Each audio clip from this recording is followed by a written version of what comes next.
Bonjour à tous, vous écoutez l'Europe en 43 minutes, émission animée par la Maison de l'Europe de Tours, Centre-Val de Loire, Europe Direct. Mon invité aujourd'hui est monsieur René Charret. Bonjour monsieur. Bonjour Astrid. Vous êtes avocat, enseignant en droit constitutionnel français et en droit européen à la faculté de droit de Tours. Et aujourd'hui, vous allez nous parler de la Commission européenne et plus particulièrement aussi de ses relations avec les États membres. Tout à fait. Dans un premier temps, est-ce qu'on peut revenir un petit peu sur cette institution ? Quelle est son origine ? D'où elle vient, cette Commission européenne ? Comment elle est née ? Alors, cette Commission européenne, peut-être qu'on appelle une espèce de monstre démocratique, ou cette belle inconnue, moi je préfère, c'est plus... Elle a une genèse assez longue et une génétique qui n'est pas négligeable, enfin qui est plutôt intéressante. Alors il y a la génétique au niveau des idées, et puis il y a plus concrètement. Au niveau des idées, c'est très ancien, puisqu'on peut considérer qu'un de ses pères, c'est l'abbé de Saint-Pierre, dans le projet de paix perpétuelle 1713. Oui, on est en pleine... oui, ça remonte vraiment. C'est la fin de la guerre de succession d'Espagne, voilà, 12 ou 13 ans de guerre, de mémoire. Bon, des morts partout, enfin, dans toute l'Europe. Et il a cette idée. Donc, c'est le premier à avoir un projet d'organisation systémique, en fait, du continent européen, sur des idées très universelles, peut-être très chrétienne. Alors, abbé de Saint-Pierre, mais je ne suis pas sûr qu'il ait été ordonné. D'une famille de jésuites, mais je ne suis pas sûr qu'il ait été ordonné. Et donc, dans son projet de paix perpétuelle, il propose qu'il y ait une armée européenne qui remplace les États, un gouvernement européen, une espèce de cour suprême, et puis un organisme qui serait un peu chargé d'organiser tout ça. Un peu supranational. Alors, je ne sais pas si on revienne un peu plus tard sur ce terme de supranationalité pour que vos auditeurs comprennent. On peut, bien sûr, définir le terme. Alors, la supranationalité, c'est c'est une organisation qui ne dépend pas complètement des États, alors qui n'est pas forcément au-dessus, mais elle peut être au moins à côté.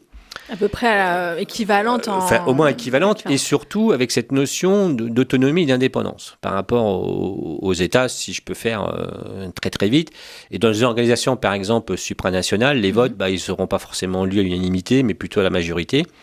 Et donc là, c'est vraiment cette origine un peu de cette Commission européenne. Mais concrètement, c'est 1951. Elle est la descendante directe de la haute autorité, dont le premier président fut Jean Monnet, donc du traité CECA, Communauté européenne du charbon et de l'acier. Et elle en vient tout droit. C'était déjà ce premier organisme, avec quand même, et ça c'est important de le noter, cette différence, c'est qu'elle est déjà moins indépendante et moins supranationale que ne pouvait l'être la haute autorité, qui est vraiment là en matière de supranationalité, c'est-à-dire un peu loin des gouvernements. On n'a pas fait mieux depuis. Et déjà dès 1958, donc avec la Commission, les États reprennent un petit peu la main, reprennent un peu la tutelle sur cette Commission par rapport à la haute autorité, mais c'est la succession en fait de cette haute autorité créée donc en 1951 par le traité CECA. En fait, finalement, la Commission européenne, elle est née des traités de Rome, peut-être. Oui, alors très officiellement, elle naît dans les traités de Rome. Donc évidemment, 57, j'ai dû dire 58 puisque c'est l'entrée en vigueur, mais effectivement, voilà, elle naît en 1957.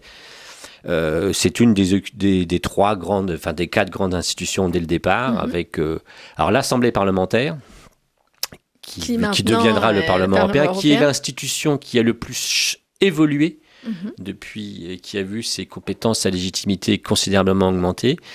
Vous avez le Conseil.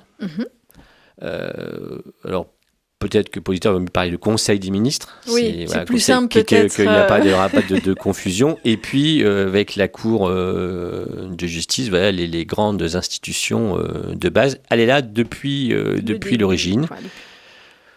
Et donc, vous dites qu'elle a un peu perdu en autonomie, entre guillemets. Elle a été remise un petit peu sous le joug des États dès 57 et 58 à l'entrée en vigueur. Qu'est-ce qui a un petit peu changé, justement ? Les États se sont réappropriés cette commission ? Alors, en 1951, on a quand même...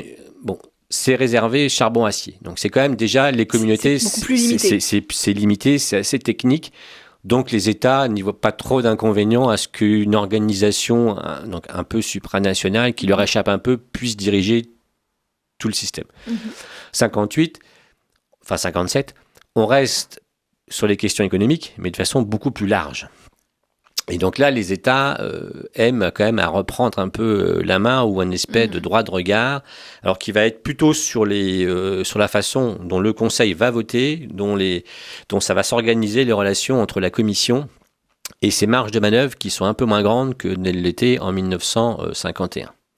D'accord. Et du coup, cette commission européenne, est-ce qu'elle est unique au monde? Est-ce qu'elle est originale? Alors, oui, je crois qu'on peut dire ça. D'abord, l'Union européenne est une organisation internationale assez particulière. Il n'y a pas d'équivalent dans le monde. Voilà. On est unique. On est unique et si vous voulez une comparaison, c'est vraiment une Rolls par rapport à un bon nombre d'organisations internationales par les compétences et les pouvoirs, son budget et la place que les institutions ont. Et vous pouvez toutes les faire. Le Parlement européen, il n'y a pas d'équivalent dans aucune autre organisation internationale. D'ailleurs, il y a très peu d'organisations internationales qui ont une assemblée parlementaire. La Cour de justice, il n'y a pas d'équivalent non plus. Et la Commission, voilà, ça n'existe pas à ce point-là avec de tels pouvoirs et une désignation aussi particulière. L'Europe en 43 minutes sur RCF Touraine. Notre sujet aujourd'hui est la Commission européenne avec Monsieur Charret. Donc vous nous parlez un petit peu de cette originalité de l'Union européenne en tant que telle, en tant que structure internationale. Alors, est-ce que vous pouvez continuer sur ce sujet, Monsieur Charret? Donc, ce sont des institutions originales qu'on ne retrouve nulle part dans le monde. Par son système par les pouvoirs qui lui sont accordés, il y a quand même des compétences qui sont importantes, et par la façon dont effectivement elle fonctionne. C'est effectivement, il n'y a pas d'équivalent dans le monde d'une organisation où, par elle-même, elle a, sur certains côtés, si je puis dire, les moyens de tenir tête aux États membres. Ça ne veut pas dire qu'elle fait ce qu'elle veut, oui. Mais ça veut dire qu'elle a une place qui n'est pas négligeable. Et c'est, comme je l'ai dit tout à l'heure, on navigue entre cette espèce de notion de supragouvernementalité ou d'intergouvernementalité. Le projet des pères fondateurs, je le rappelle, était quand même de créer, et toujours, ils sont plus là, mais une espèce d'union fédérale, une espèce de fédération européenne. Alors, le mot fait peur, surtout pour nous Français qui sommes habitués à un État centralisé. Le mot fédéral, c'est à bannir, mais c'est l'objectif quand même. Alors, on en est très loin, peut-être que ça se fera pas, mais c'était l'objectif initial. Et vous n'avez pas d'équivalent. J'ai entendu dire parfois qu'au niveau du Mercosur, en Amérique du Sud, ils en sont très, très, très, très loin. Il n'y a pas une organisation internationale qui peut, qui rivalise au niveau compétences, pouvoir de décision, pouvoir d'initiative telle que l'Union européenne peut l'avoir. Et la Commission en est l'illustration parfaite. Alors justement, cette Commission européenne, quelle est sa composition ? Alors, la composition, ils sont 27. Il y a 27 membres, un membre par État. Alors, ça aussi, ça a été débattu très longtemps. Parce qu'à 6, c'était pas très compliqué. Oui.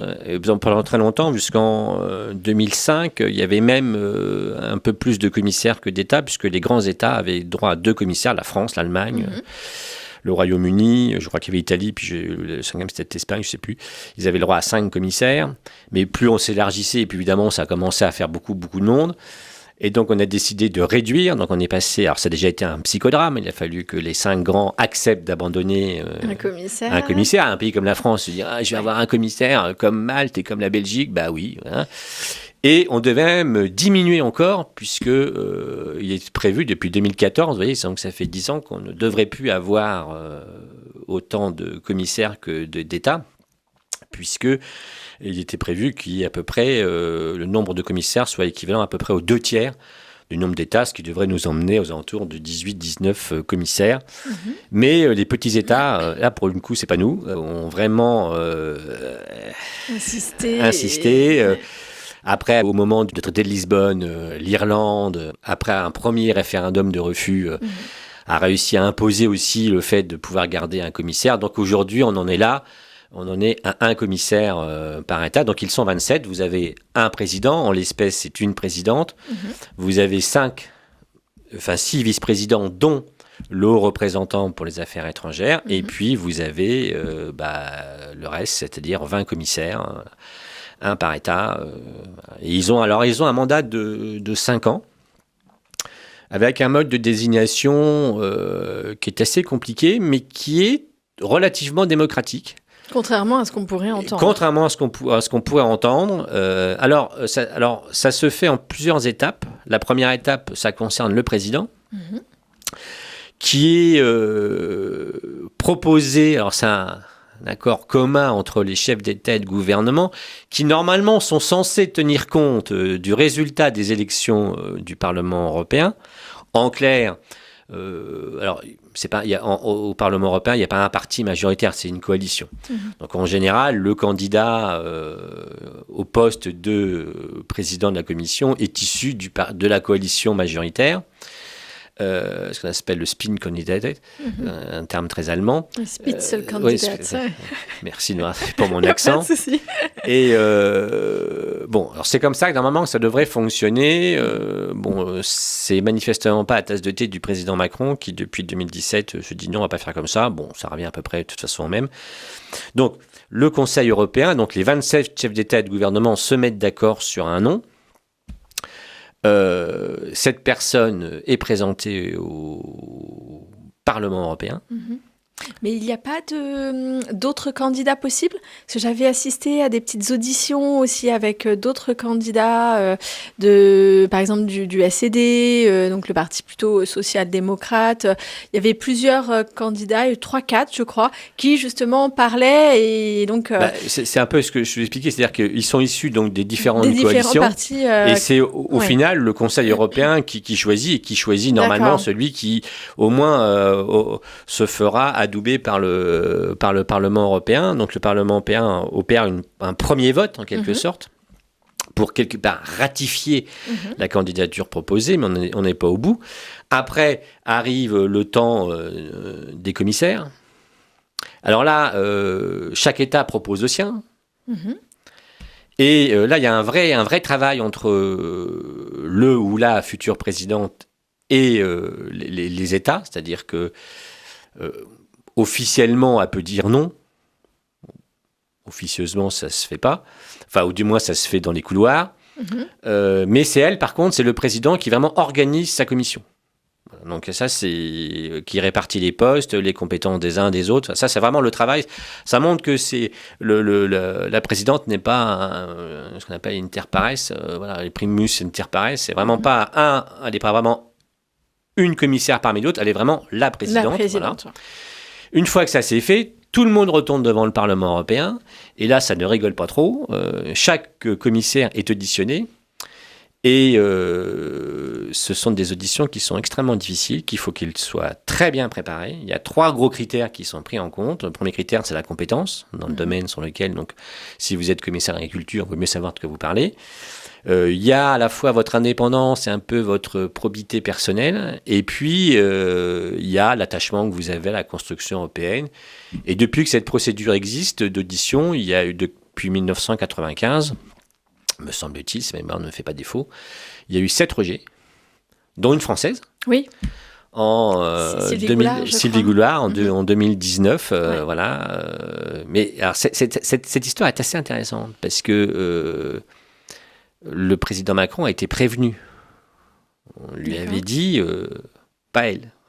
Alors, c'est absolument pas ses compétences qui étaient en cause. C'était quelqu'un qui avait déjà eu des fonctions au sein des institutions européennes, même que moi, ça n'avait pas été élu. Enfin, donc, au niveau compétences, il y avait pas de souci particulier, sauf que... C'était sur l'un des autres chapitres. C'était sur l'un des autres chapitres. Elle était dans l'affaire des attachés parlementaires du MoDem.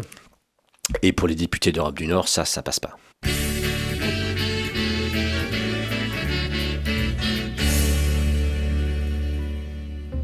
Parce que la nouveauté est rarement une surprise, Planisphère cherche à comprendre l'actualité dans l'espace et dans le temps. Chaque semaine, des historiens, géographes, géopoliticiens, journalistes ou acteurs des relations internationales prennent le temps d'expliquer les soubresauts du monde. Planisphère, c'est chaque samedi à 19h30. RCF, l'Europe en 43 minutes.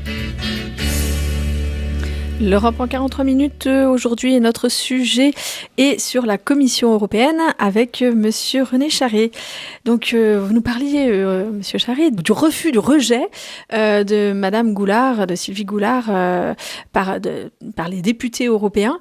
Donc, il y a vraiment, les députés ont vraiment un pouvoir là-dessus. Hein. Ah oui, les auditions, vous êtes auditionné par les commissions qui sont un peu spécialisées en la matière, et ce sont de vraies auditions. Mm-hmm.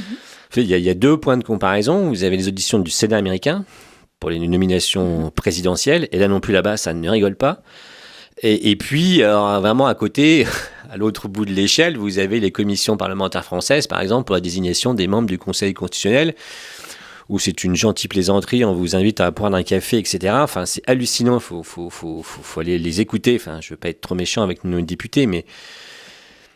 Enfin voilà, on est à des années-lumière de ce qui se passe à Bruxelles, où là effectivement il vaut mieux sérieusement bûcher. Et alors, pour le Parlement européen et pour les commissaires, c'est très important, parce que soit comme dans le cas de Sylvie Goulard, en quelques autres, il y a, sur les 7 refus, il y a M. Buttiglione, un Italien. Lui, c'était pour des propos sexistes et homophobes, donc évidemment, ça passe pas trop. Ça passe pas trop très bien. Et puis, les 6 autres, c'est des affaires, effectivement, de comportement personnel, on va dire ça comme ça. Mais, alors, donc ça fait 7 qui ont été blackboulés, en quelque sorte, qui ont été rejetés. Mais il y en a eu d'autres qui sont passés, mais ils sont sortis très affaiblis. Et ça, c'est une notion à bien comprendre aussi, parce que le Parlement européen peut se faire aussi un vilain plaisir à vous faire comprendre qu'on vous aime pas trop, mais on laisse passer, sauf que vous êtes, pendant tout votre mandat, sous la coupe du Parlement européen, qui vous a bien fait sentir, et il va continuer à vous faire sentir tout votre mandat, que vous êtes sous haute surveillance. Donc vraiment, ces auditions, ce n'est pas rien. Et puis, pour en revenir à Sylvie Goulard, le président français l'a présenté 2 fois.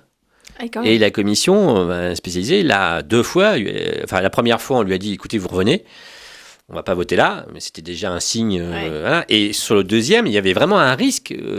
L'autre risque, c'était ce que je viens de vous dire, c'est qu'on la laisse passer, mais qu'elle soit vraiment mise sous surveillance et mise en difficulté dès le départ, ce qui n'est jamais très bon. D'abord à l'égard de vos collègues de la commission, vous passez un peu pour le dernier de la classe, et puis vis-à-vis du Parlement, mais un peu à la surprise, effectivement, ce n'est pas passé. Et c'est comme ça que le président de la République a proposé Thierry Breton. Alors, là aussi, on peut revenir sur la nomination de Thierry Breton, enfin, plus exactement sur la non-renomination.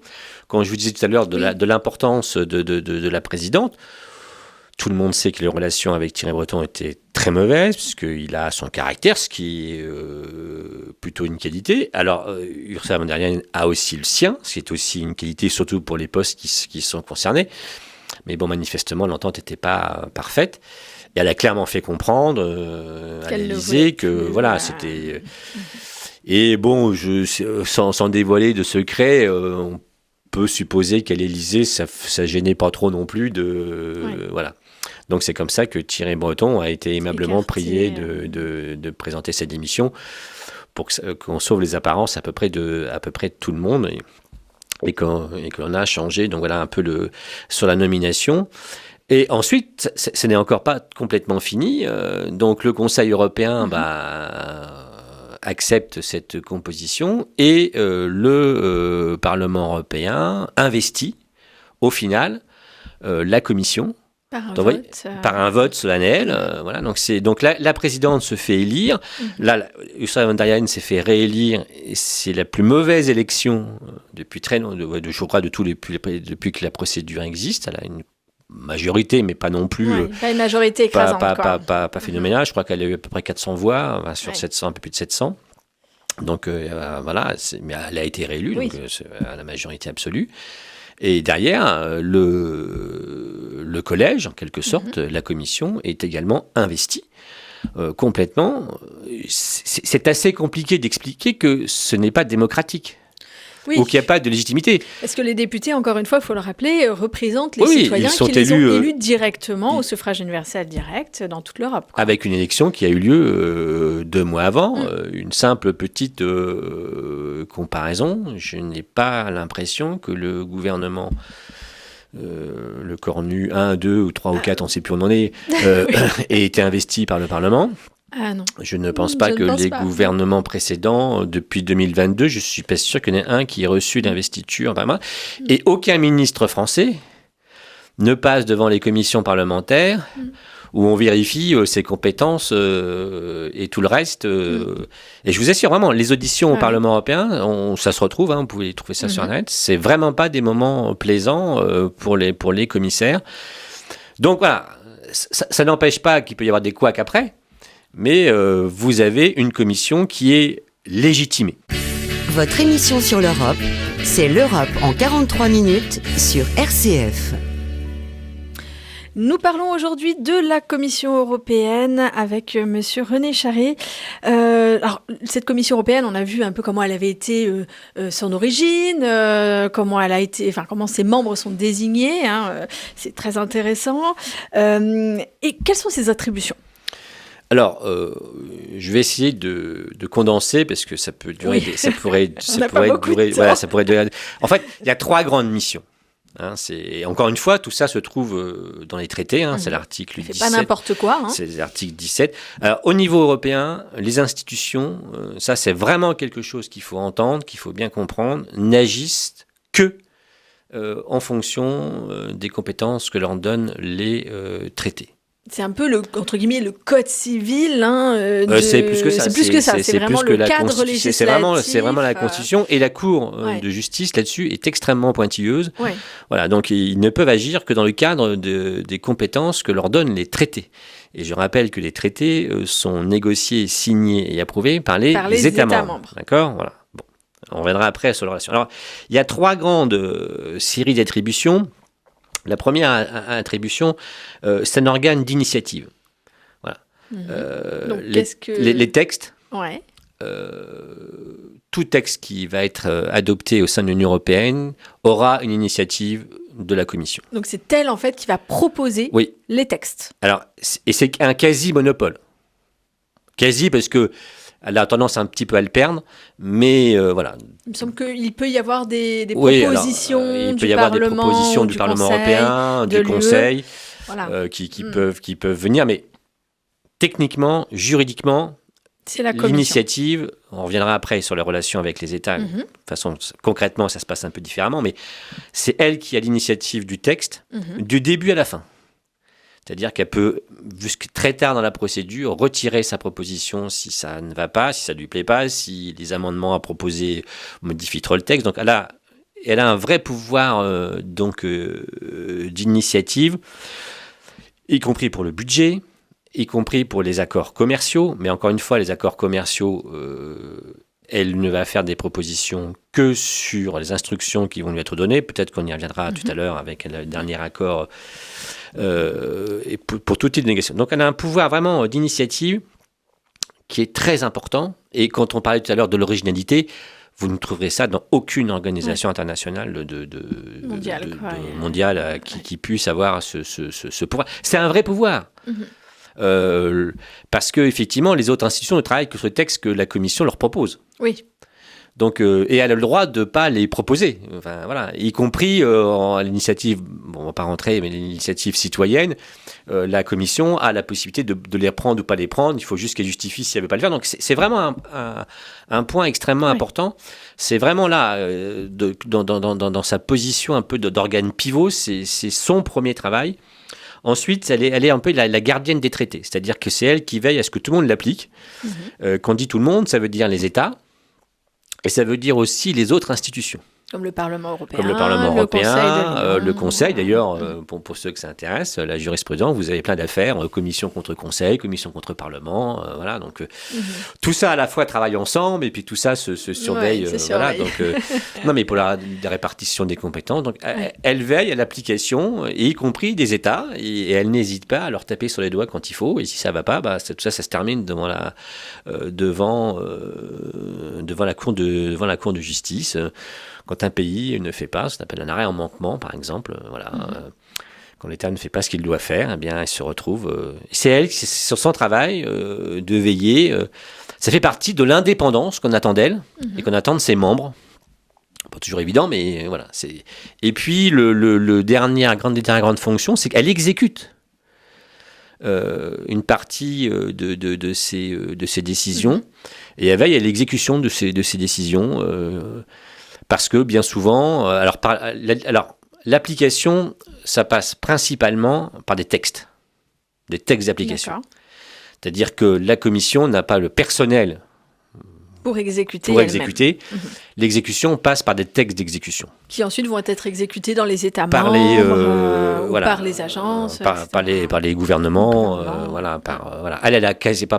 Juste pour un ordre d'idée, là encore une fois, quand on parle d'espèce de monstres bureaucratiques, les fonctionnaires européens, est-ce que vous savez combien il y a de fonctionnaires européens ? Pas beaucoup, je crois, quarantaine de mille, Oui, je crois qu'ils sont 45 000 au total, et le Parlement et la Commission, ça doit être 33 000. Oui.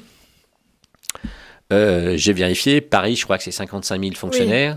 Oui. Voilà, Tours, ça va être 3 ou 4 000, 3 000, je crois. Oui. Et il y a 420 millions d'habitants. Oui. Donc, vous voyez un peu le rapport. Et sur les 33 000, il ne faut pas oublier les traducteurs qui ne produisent pas de texte.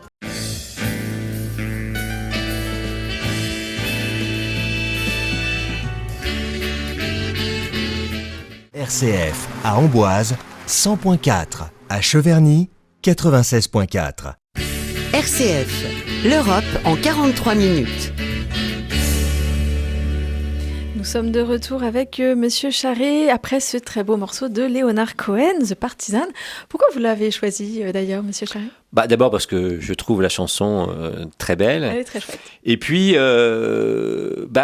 ça appartient à l'histoire de l'Union européenne. Voilà. Seconde Guerre mondiale, c'est un peu le thème de la chanson.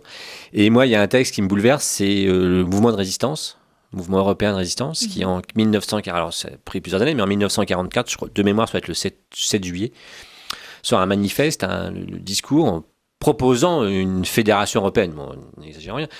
Mais donc des mouvements de résistance, je rappelle quand même qu'à l'époque, un résistant, durée de vie moyenne, c'était 3 mois, partent du principe qu'il ne faudra pas qu'on fasse les mêmes erreurs qu'en 1918, et que l'Europe va se construire avec l'Allemagne.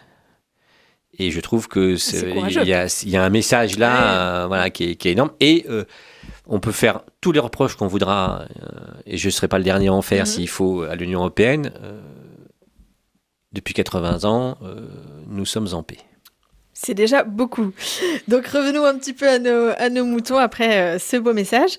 La Commission européenne, on a vu un peu aussi ses attributions. Maintenant, on va peut-être un peu rentrer dans le vif là, du sujet. Dans le moteur de la machine. Le moteur de la machine.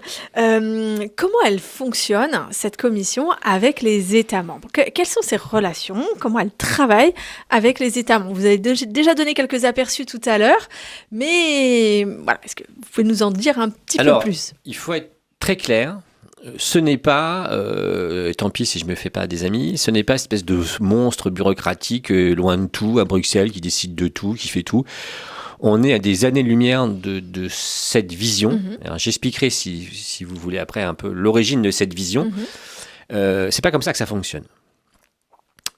Elle entretient des relations avec les États. D'abord, elle dépend d'eux. Les États, ce sont les maîtres des traités. C'est eux qui les négocient, c'est eux qui les votent. Donc, elle fait en gros ce que les traités lui proposent de faire, et les traités, ce sont les États qui les négocient. Mais dans le travail de tous les jours, ça se passe aussi comme ça. Il y a un respect profond pour les États de la part des fonctionnaires de la Commission. Quand vous assistez à des réunions, voilà, en général, il y a quand même... On respecte la légitimité, on respecte leur souveraineté. Donc voilà, c'est pas...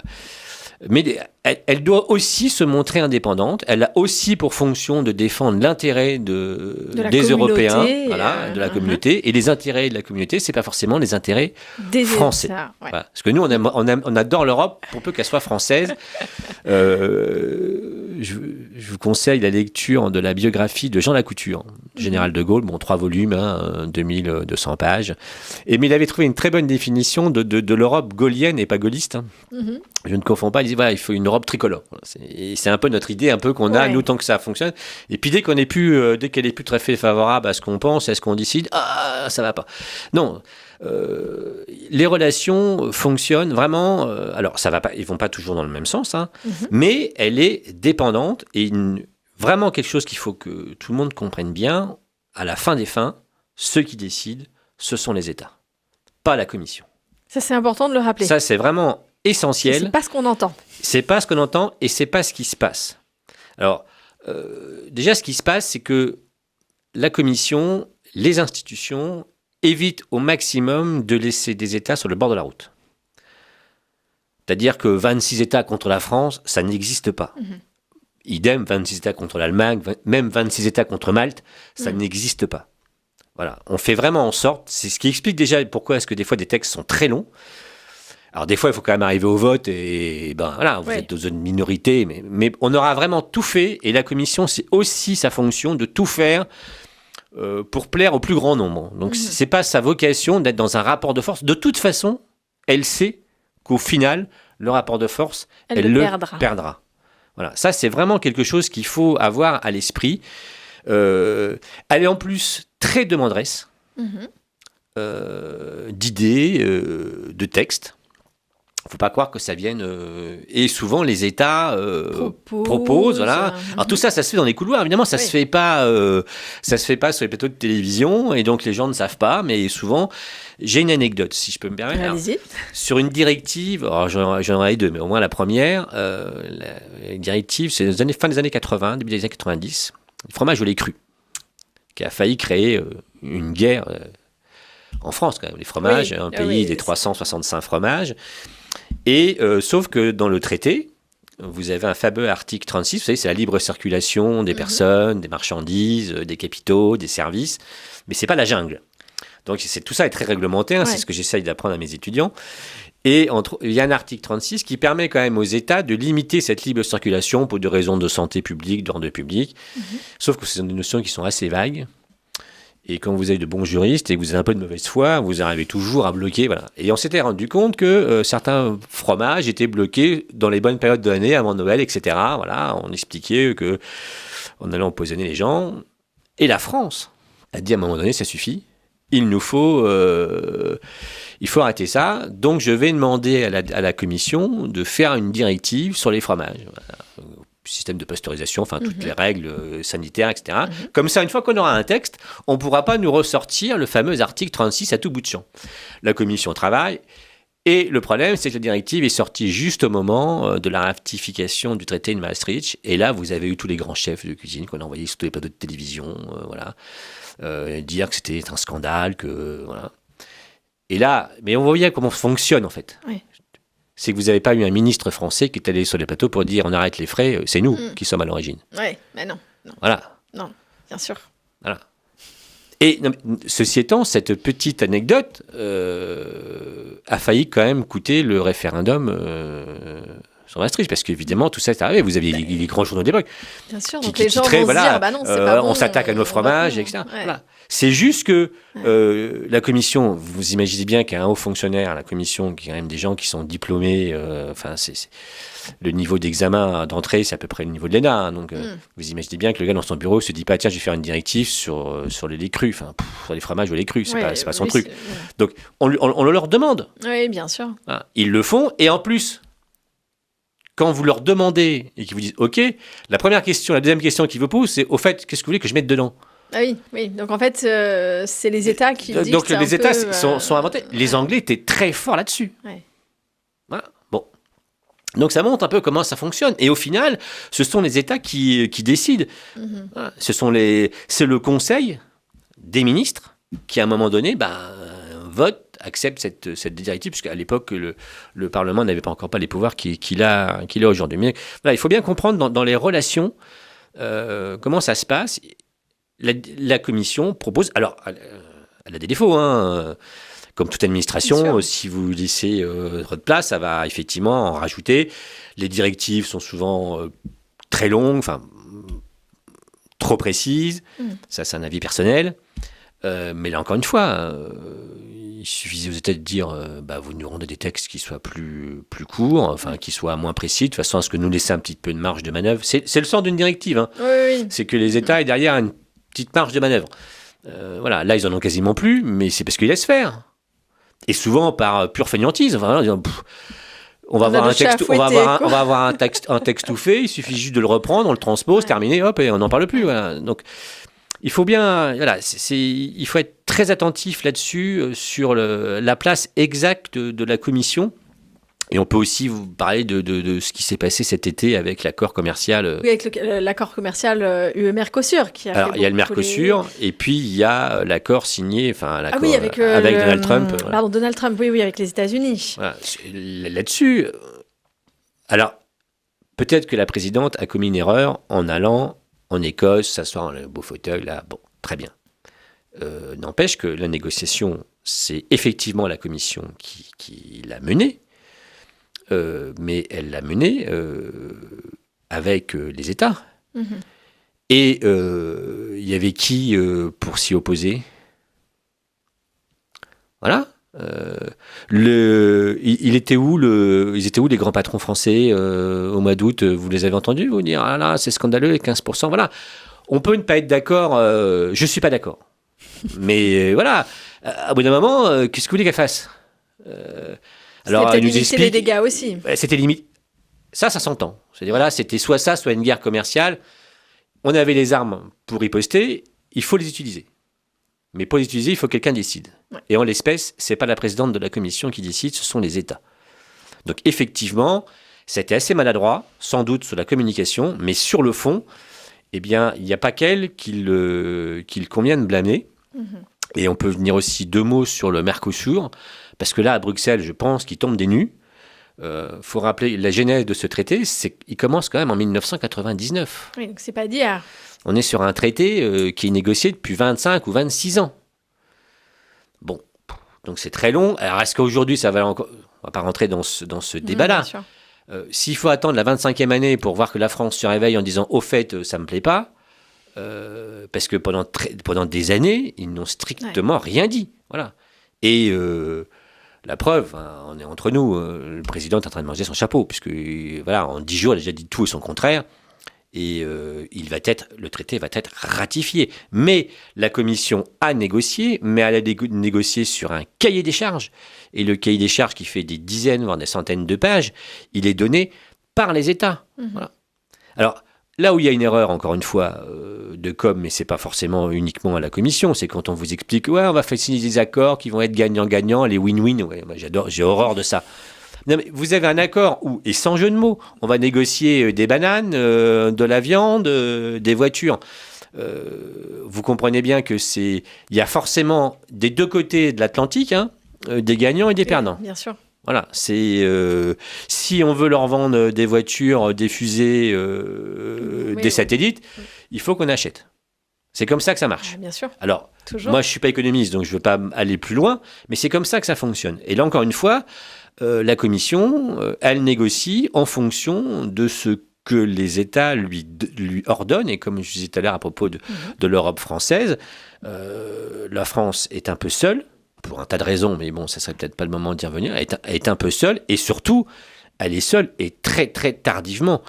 Si depuis 1999, la France, je vous assure, avait dit non, j'en veux pas, non, ça se passera pas comme ça, le poids est suffisamment important pour qu'on se soit pris un peu autrement. Là, il y a quand même beaucoup de politique et beaucoup de postures, j'en dirais pas plus.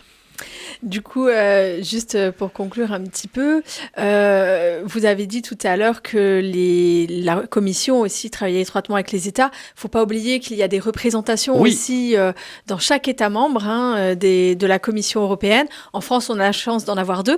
à Paris et à Marseille, qui aussi écoutent les territoires, essayent d'aller vers les citoyens. Alors, c'est des petites équipes en général. Moi, je connais plus particulièrement celle de Paris et Marseille, donc effectivement, ce sont des petites équipes. Mais disons que la Commission essaye aussi d'être au plus proche des citoyens et des États et est représentée dans chaque État.